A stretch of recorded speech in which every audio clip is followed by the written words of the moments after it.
semuanya, selamat pagi. Assalamualaikum warahmatullahi wabarakatuh. Perkenalkan, nama saya Sri Ardiningsih Masita, biasa dipanggil Neng. Saya dari Prodi Pendidikan Anak Usia Dini, Pasca Sarjana Universitas Negeri Makassar tahun 2020. Saya akan membawakan materi mengenai implementasi perkembangan kurikulum terhadap pendidikan anak usia dini. Semoga materi ini bermanfaat dan dapat menjawab pertanyaan kita semua mengenai seperti apa implementasi perkembangan kurikulum terhadap pendidikan anak usia dini yang terjadi saat ini. Oke, maka kita lanjut sekarang. Keep for watching. Sebelum kita memahami sama-sama seperti apa implementasi perkembangan kurikulum pendidikan anak usia dini, pertama kita harus memahami dulu skema perkembangan kurikulum pendidikan anak usia dini tersebut. Nah, menurut sejarah Indonesia, pendidikan itu sudah melewati banyak sekali perubahan dan perbaikan kebijakan. Nah, perbaikan kebijakan kurikulum tersebut membawa implikasi terhadap sistem pembelajaran. Nah, implikasi tersebut berupa model pembelajaran. 1. Tematik integratif. 2. Strategi aktif. 3. Pendekatan saintifik. Dan keempat, yaitu penilaian autentik. Ada yang tahu nggak nih, kapan peraturan pemerintahan menyatakan bahwa pendidikan anak usia dini itu sudah berdiri sendiri? Ada yang tahu? Sini yang tahu ya. Pendidikan anak usia dini itu sudah berdiri sendiri berdasarkan Peraturan Menteri tahun 2014 nomor 137 tentang Standar Nasional Pendidikan Anak Usia Dini. Ada lagi nih, nomor 146 tahun 2014 tentang Kurikulum 2013 Pendidikan Anak Usia Dini. Nah, catat ya, biar nggak lupa. Nah, ada pun program perencanaan pembelajaran kurikulum itu terbagi menjadi 5, yaitu pertama PROTA. PROTA adalah program tahunan yang biasanya mencakup STPPA, kompetensi inti, kompetensi dasar, seperti apa kelompok usia anak, dan indikator pencapaian perkembangan anak. Kemudian yang kedua yaitu PROMES. PROMES adalah program semester yang biasanya mencakup tentang indikator, subtema, dan tema, alokasi waktu, kompetensi dasar, dan juga seperti apa materi pembelajaran yang akan diberikan. Kemudian yang ketiga yaitu RPPM. RPPM adalah rencana pelaksanaan pembelajaran mingguan. Biasanya mencakup 6 aspek perkembangan, yaitu pertama, agama dan moral, kedua fisik dan motorik, ketiga sosial emosional, keempat kognitif, kelima bahasa, dan keenam terakhir yaitu seni. Nah, selanjutnya setelah RPPM ada RPPH. RPPH yaitu rencana pelaksanaan pembelajaran harian. Biasanya fokus pada ketujuan pembelajaran karena hasil yang akan diberikan setiap harinya kepada anak itu akan mendapatkan atau mencapai tujuan yang akan dilakukan. Nah, kemudian yang terakhir yaitu sistem penilaiannya. Indikator sistem penilaian ini seperti apa kita menilai hasil pekerjaan anak, bisa menggunakan portofolio, bisa menggunakan hasil kerja anak, bisa menggunakan catatan anekdot, dan lain sebagainya. Yang nanya nih, seperti apa sih kurikulum pendidikan anak usia dini? Nah, kurikulum pendidikan anak usia dini itu dimaknai sebagai satu perangkat kegiatan belajar sambil bermain. Nah, dari kegiatan tersebut direncanakan agar dilaksanakan dalam proses pembelajaran, sehingga hasil proses pembelajaran tersebut menyebabkan anak akan mengembangkan potensi dirinya dan juga pengembangan diri. Nah, yang pertama kita bahas yaitu seperti apa implementasi perkembangan kognitif anak. Nah, perkembangan kognitif itu didasarkan pada teori Jean Piaget. Jean Piaget mengatakan bahwa untuk memahami dunia anak secara aktif, anak akan melakukan atau menggunakan skema asimilasi, akomodasi, organisasi, dan ekuilibrasi.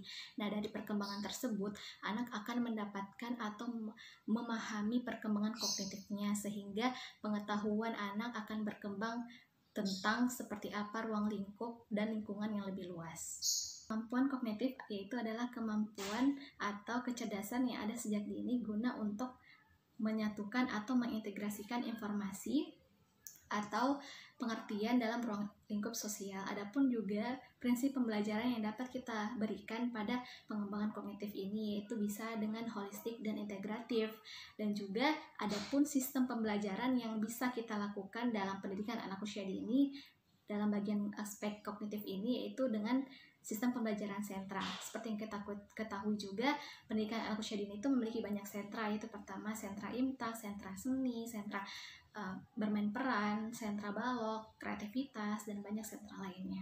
Selanjutnya yang kita bahas yaitu implementasi kurikulum pendidikan anak usia dini terhadap perkembangan fisik dan motorik anak. Upaya yang dapat kita lakukan guna untuk memenuhi kebutuhan akan pertumbuhan dan perkembangan anak bisa dengan kegiatan belajar sambil bermain atau belajar seraya bermain. Nah, pada kehidupan sehari-hari, anak itu biasa melakukan 2 permainan. Nah, itu ada permainan tradisional dan permainan modern. Dari kedua permainan ini akan melatih perkembangan fisik dan motorik anak. Contohnya saja kelereng, lompat tali, congklak itu akan melatih fisik dan motorik anak secara tidak langsung dan akan membuat anak melakukan pergerakan mengikuti aturan dalam permainan itu. Adapun berbagai cara yang dapat kita lakukan guna untuk melatih fisik dan motorik anak, bisa dengan cara baris berbaris sebelum masuk kelas, bisa juga dengan beristirahat di luar kelas atau mengajak anak bermain di luar kelas. Kemudian bisa juga dengan kegiatan berkelompok di dalam kelas. Jadi secara tidak langsung anak berpindah dari tempatnya ke tempat yang lain guna untuk bekerja sama dengan temannya. Kemudian bisa juga dengan kita memberikan nih buku cerita kepada anak, kemudian anak akan menceritakan kembali buku cerita tersebut di depan teman-temannya, di depan kelas, di depan gurunya. Nah, kemudian bisa juga dengan cara kita mengajak anak untuk bermain, menyanyi, atau bermain musik di depan teman-temannya, di depan kelas atau di luar kelas. Kemudian bisa juga dengan kegiatan berolahraga. Berolahraga kan bisa dengan pasti akan melakukan aktivitas bergerak yang banyak. Nah, bisa juga dengan cara kita mengajak anak untuk bermain di bawah pohon, kemudian menggabungkan disiplin ilmu seperti menggambar, melukis, atau bermain puisi di bawah pohon tersebut, sehingga anak tidak merasa bosan bahwa anak akan berpikir bahwa kita tuh belajar tidak selamanya dalam kelas, tetapi bisa juga di luar kelas, bisa di mana saja. Adapun beberapa prinsip kebiasaan yang dapat dilakukan guna untuk membentuk sebuah perilaku anak. Nah, bisa dengan cara guru sebagai motivator atau guru memotivator segala kegiatan-kegiatan anak. Bisa juga dengan guru menjadi contoh atau tauladan bagi anak. Kemudian bisa juga dengan guru itu melakukan komunikasi yang akrab dengan anak sehingga anak nyaman dengan guru tersebut. Kemudian bisa juga dengan pemberian tugas tetapi dengan kalimat ajakan, ayo nak kita lakukan ini, ayo nak, begitu. Jadi kita tidak melakukan sebuah perintah, beda perintah, bisa beda juga dengan ajakan. Nah, lebih bagus itu ajakan. Kemudian bisa juga dengan cara memberikan hadiah atau penghargaan kepada anak apabila anak sudah melakukan kegiatan yang baik, dan menghukum anak tetapi tidak dengan kekerasan. Bisa dengan cara menasehati, bisa dengan cara memberikan contoh sehingga anak bisa meninggalkan kegiatan yang tidak baik tersebut. Kemudian bisa juga dengan memberikan kesempatan kepada anak untuk berargumentasi. Jadi tidak selamanya guru itu benar. Jadi kita sama-sama belajar dengan anak sehingga anak itu merasa nyaman kepada kita. Nah, dari argumentasi anak tersebut, jadi anak bisa membedakan mana perilaku yang baik, mana yang tidak baik, sehingga guru selalu membimbing anak. Di sisi lain, penanaman nilai agama yang baik kepada anak itu bisa menggunakan indera-indera yang ada dalam tubuh anak, yaitu bisa indera penglihatan, indera pendengaran, ataukah dengan pemberian media tentang pengajaran agama. Jadi selalu kita membiasakan kepada anak untuk mendengarkan, untuk melihat sesuatu yang ada dasar agamanya. Jadi anak akan mencontohi sehingga anak menjadi kebiasaan. Nah, seperti misalnya seorang orang tua mencontohkan anak sholat 5 waktu, mengajak anak untuk sholat 5 waktu. Nah, itu bisa anak mengikutinya dan menjadi kebiasaan untuk anak, karena sesuatu yang anak lakukan itu adalah semua dicontohkan oleh orang tua atau oleh gurunya sendiri. Jadi segala kegiatan yang dilakukan anak itu pasti akan meniru. Nah, jadi pergunakan penglihatan dan pendengaran anak guna untuk memberikan masukan-masukan agama atau moral sehingga anak bisa memperbaiki perkembangan moral dan agamanya hingga kebiasaan itu dibawa hingga anak besar nanti. Selanjutnya adalah implementasi kurikulum pendidikan anak usia dini dalam perkembangan bahasa. Nah, dalam perkembangan bahasa ini ada beberapa teori yang dapat dijadikan rujukan, yaitu bisa. Nah, yang pertama adalah teori behavioris oleh Skinner. Dalam teori ini, perilaku itu berpusat pada interaksi dengan lingkungan. Nah, di mana prinsip-prinsip perilaku ini dapat mengubah perilaku menjadi lebih baik lagi dari sebelumnya.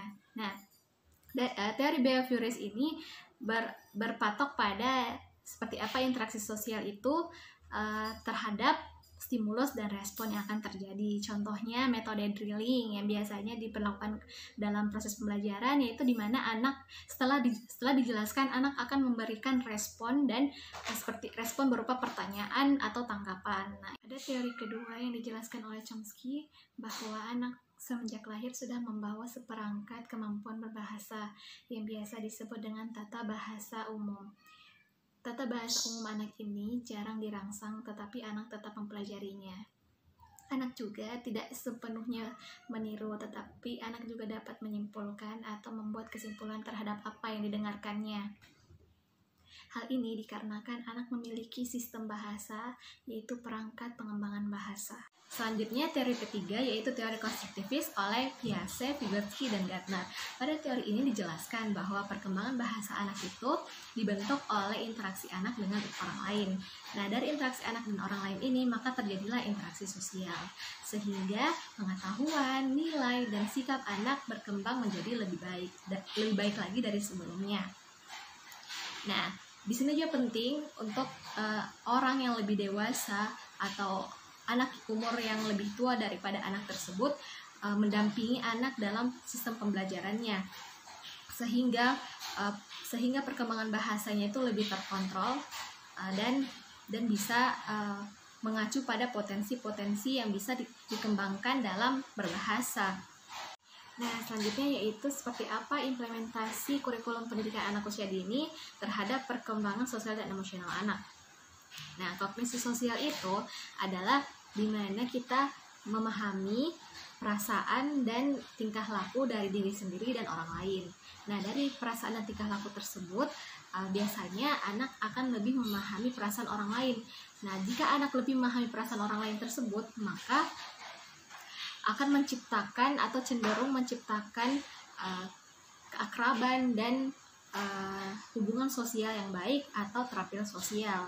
Nah, sedangkan emosi adalah keadaan interpersonal kita. Jadi di mana keadaan kita itu berada pada titik tertentu, entah itu saat menyenangkan atau tidak menyenangkan, bisa juga dengan ekspresi wajah. Jadi perkembangan sosial anak yaitu jalinan interaksi antara anak dengan orang lain, bisa dari orang tua, saudara, keluarga, teman, maupun masyarakat yang lebih luas lagi. Kemudian perkembangan emosi yaitu bentuk penyampaian keadaan anak dalam berinteraksi dengan orang lain, luapan perasaan anak, interaksi. Selanjutnya yang terakhir adalah implementasi kurikulum pendidikan anak usia dini dalam aspek perkembangan seni. Nah, dalam aspek perkembangan seni ini terbagi menjadi tiga sifat, yaitu pertama multilingual, kedua multidimensional, dan ketiga multikultural. Nah, dari ketiga ini saya akan menjelaskan satu persatu, yaitu pertama multilingual. Multilingual ini dimana kita memberikan kesempatan kepada anak untuk berekspresi secara bebas, baik itu dengan bunyi atau dengan bahasa, atau juga bisa dengan gerakan, bisa juga dengan perpaduannya. Kemudian yang kedua yaitu sifat multidimensional, yaitu di mana anak mengembangkan kompetensi kemampuan dasarnya mencakup persepsi, pengetahuan, pemahaman, analisis, evaluasi, persepsi, dan juga produktivitasnya. Kemudian yang ketiga yaitu multikultural. Multikultural ini merupakan seni yang bertujuan untuk menumbuh kembangkan kemampuan atau pemahaman anak tentang apresiasi terhadap keragaman yang ada, baik itu keragaman lokal maupun global, sehingga menciptakan rasa toleransi dan juga saling menghargai. Jadi semakin banyak anak mendapatkan perangsangan musik, gerak, dan seni, maka semakin cerdas anak itu. Nah, adapun pola aktivitas sentra keterampilan yang dapat diberikan kepada anak yaitu seperti menggunting, mengelem, membuat kerajinan, dan banyak hal yang lain. Baiklah, alhamdulillah akhirnya materi implementasi perkembangan kurikulum terhadap pendidikan anak usia dini sudah selesai. Semoga materi yang saya berikan ini bermanfaat untuk kita semua, karena kita sama-sama belajar. Maka dari itu, semoga tidak hanya di hari ini saja kita bisa mendapatkan pengetahuan-pengetahuan yang lain tentang implementasi perkembangan kurikulum terhadap pendidikan anak usia usia dini yang lainnya juga.